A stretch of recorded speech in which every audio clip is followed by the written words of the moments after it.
Lumber prices are set for a really wild ride in 2026. While prices have leveled out since the craziness of the pandemic, the lumber market and lumber companies are currently in a really tough spot.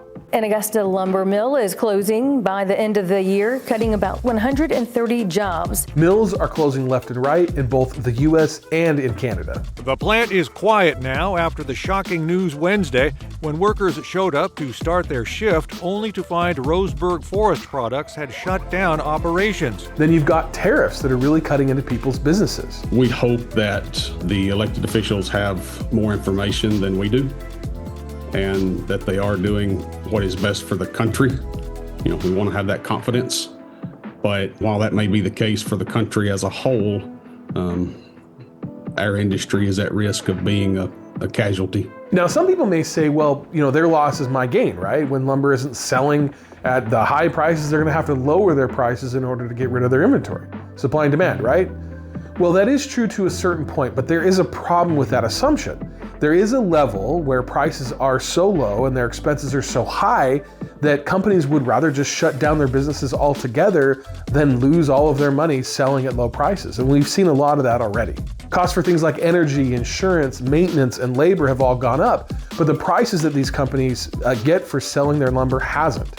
And when that happens, it results in fewer manufacturers and more corporate consolidation. And that, my friends, does not lead to lower prices. Now, in addition to all of those challenges, we're also currently seeing a really challenging housing market, which is where the vast majority of lumber is consumed. And housing really drives a lot of the lumber demand in the US. The housing market faces some really significant challenges. Housing supply is low. Many people have very, very low rate mortgages from the pandemic period, and they kept refinancing and caught the really low, so it's made it expensive for them to move. And we're a ways away from that changing. The interesting thing is that there is a shortage of housing in the US currently, and if home building picks up this year, then that could really be a boon to the lumber industry. But is that really likely to happen in 2026? What about future tariffs and wildfires, alternative building products, hurricanes, and other natural disasters, and changes to the Canadian lumber industry? There's a lot going on out there, and all of it has a potential to influence both the supply and the demand for lumber, and therefore lumber prices. And in this video, we're going to go over all of these factors and answer the question about where lumber prices are headed in 2026. So stick around.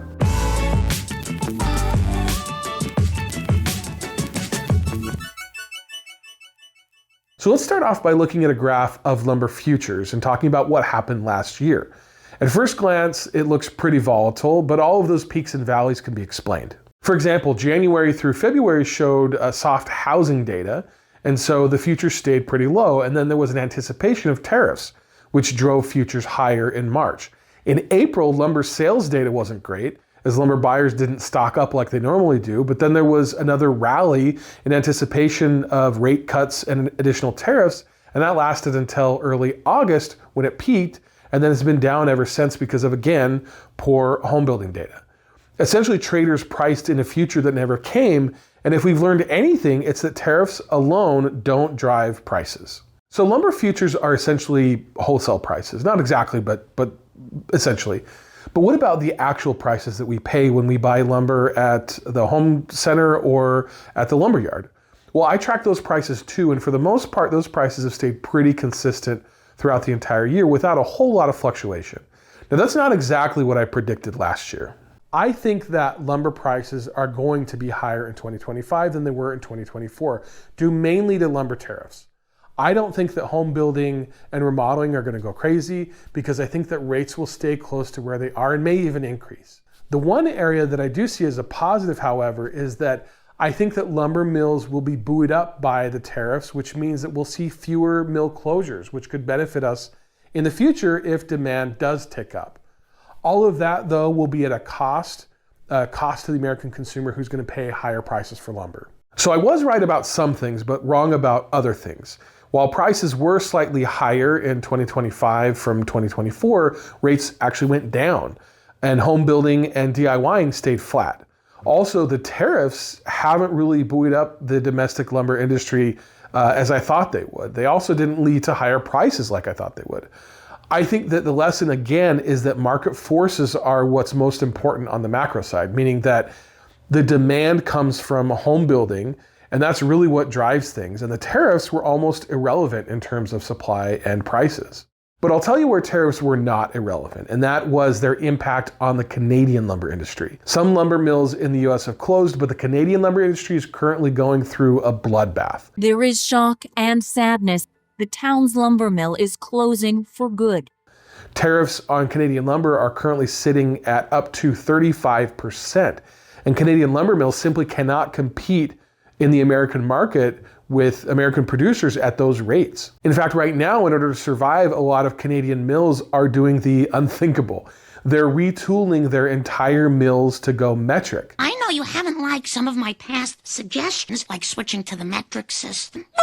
The metric system is the tool of the devil! The US is the only country that uses feet and inches, and Canadians feel that they can no longer depend upon American markets, and so they'll be closing that door and looking elsewhere to sell their lumber, mainly Asia. Now, to be clear, I'm talking about lumber here, but if the recent speech from Canada's Prime Minister at Davos is any indication, it goes well beyond lumber. For decades, countries like Canada prospered under what we called the rules-based international order.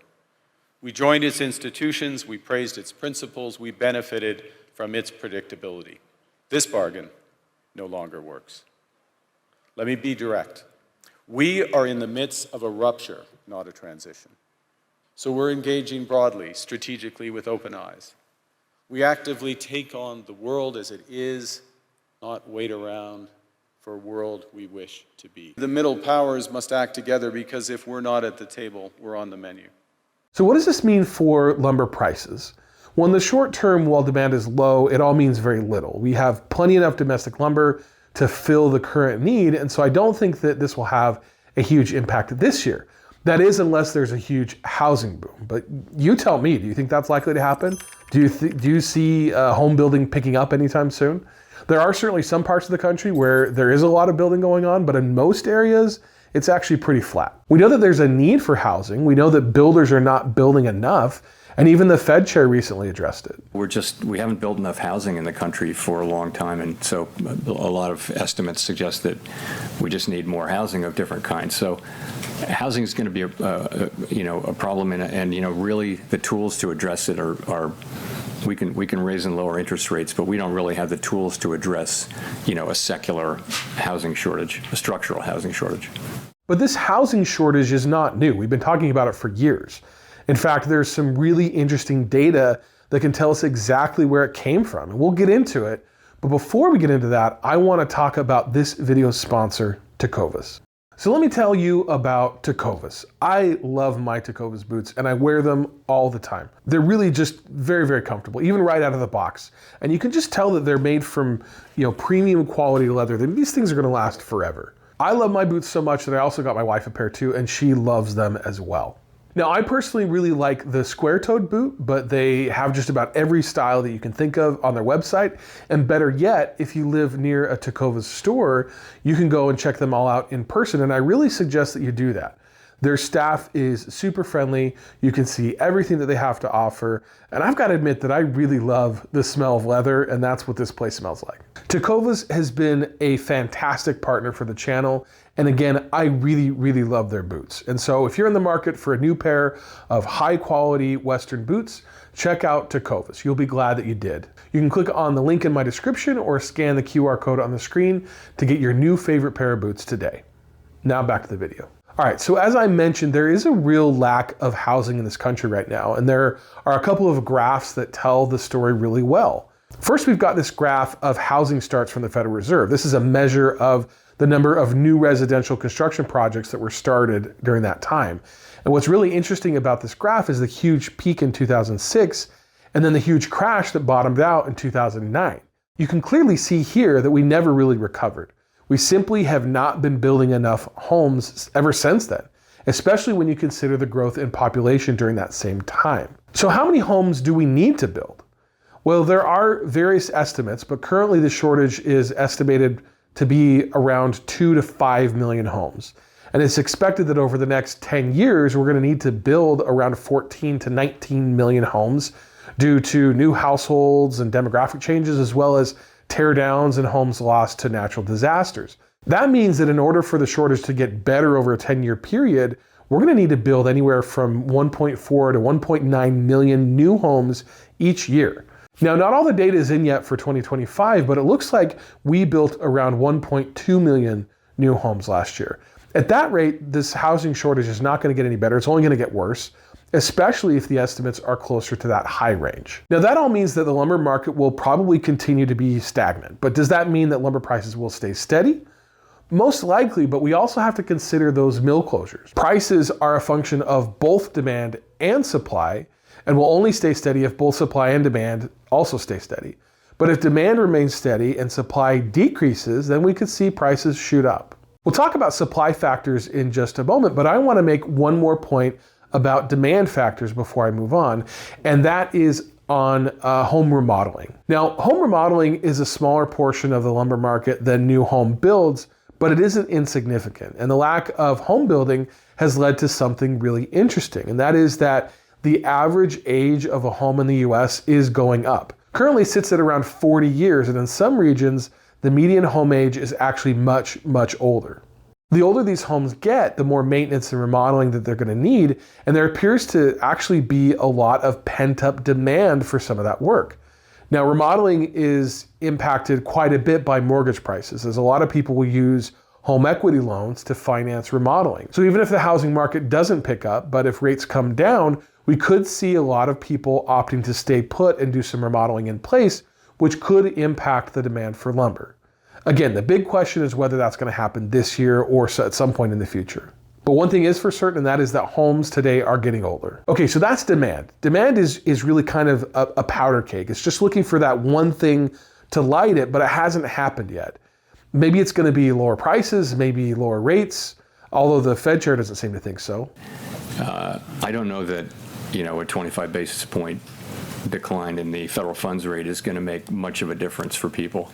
But there is a lot of potential and a lot of pent-up demand. And if the economy is good over the next year, we could really see demand and prices explode. But again, we're going to have to just wait and see what happens. Now let's chat on supply. Now I've already mentioned the lumber mill closures, so I'm not going to say much more about that other than to say that those closures are cutting into our overall capacity, or the amount of lumber that we are capable of producing at any given time.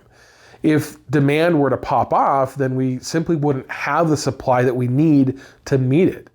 This is exactly what happened during the pandemic. Everybody was home and started remodeling, and there just wasn't enough lumber to meet the demand at the time, and so prices exploded.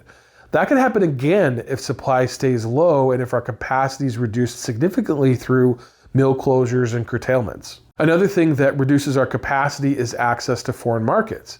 Now, most countries importing to the US have tariffs placed on them, and we do get some of our lumber from countries like Brazil, Sweden, and New Zealand, but most of our lumber is imported from Canada. And again, current tariffs are so high that they simply cannot afford to sell to us and are looking for new markets. Again, if demand stays low, this isn't going to be a problem for the US, but if demand peaks and we need more of that expensive Canadian lumber, then we're going to see prices go up as a result. Now, I want to make one more important point about lumber tariffs, and that is the difference between how softwood lumber and hardwood lumber react to tariffs, because it is different. Softwood, first of all, is the wood that we use for framing houses. It's generally pine, spruce, and fir, and it's grown and harvested mostly in the Pacific Northwest and in some parts of the South. And it has a fairly short growing period of around 20 to 30 years from seedling to maturity. Hardwoods are woods like oak, maple, and walnut, and are mostly used for furniture and cabinets. The maturity time is much higher at around 50 plus years, and is mostly grown in the Northeast. Here's the thing though, we don't export a ton of softwood, but we do export a lot of hardwood to both Europe and Asia. And when we place tariffs on those countries, they place retaliatory tariffs on us, on our exports. That clip that I played from the beginning, that was from a guy who owns a hardwood business. Those businesses are really struggling.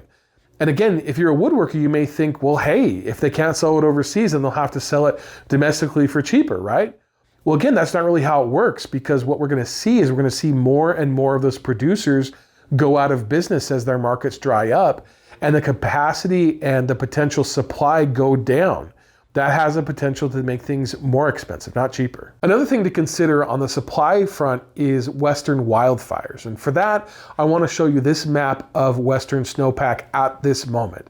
You can see here that most of Northern California, Oregon, and Southern Washington are currently in severe drought conditions, and many other parts of the West are not doing well either. Without snowfall or rainfall, these areas will be very dry, and come summer, we're likely to see some significant wildfires. That could lead to some temporary mill closures, which could reduce supply in the short term, but the bigger problem is the long term, where there's going to be a reduction in the amount of available timber for harvest because of those fires. It likely won't have a huge impact to prices this year, but it's definitely something that we need to keep our eye on for the future. Okay, so that was a lot, I know, but here are my predictions for 2026. I don't think that the housing market is going to pop off this year. I think that rates may come down slightly, but not enough to make a huge impact. And what really needs to happen is for prices to come down, either through some kind of correction or a crash, maybe, something like that, which is a possibility, or through maybe an increase in supply through new home construction, which again is unlikely. So demand for lumber will likely stay the same, but I think that the supply will be further constricted. The amount of imported lumber will likely go down, and we may see additional mill closures in the US and more consolidation in the industry. So ultimately, my prediction is that prices may fluctuate seasonally, as they always do, but for the most part, they'll stay flat with some small increases. That's for this year. The bigger issue is that we are setting up for huge increases in lumber prices in the future. When home building eventually does take off, and it will eventually, there's not going to be enough supply of timber, there's not going to be enough supply of lumber to go around, and we're likely to see lumber prices increase again. The amount depends on how strong the demand is and how restricted that supply ends up being, but my advice is that if you have a project that you've been putting off and you can afford to take it on now, it may be your year to do it. But I want to know your thoughts. Where do you think prices are headed? Are you going to be taking on your delayed projects this year, or are you going to still keep pushing them out for the future? Leave me a comment and let me know your thoughts. Also, if you want to hear about what the executives at the Home Depot are saying about housing prices, check out this video here. As always, hit that like button, subscribe to my channel, share it with somebody who might find it interesting, and I'll see you in the next one.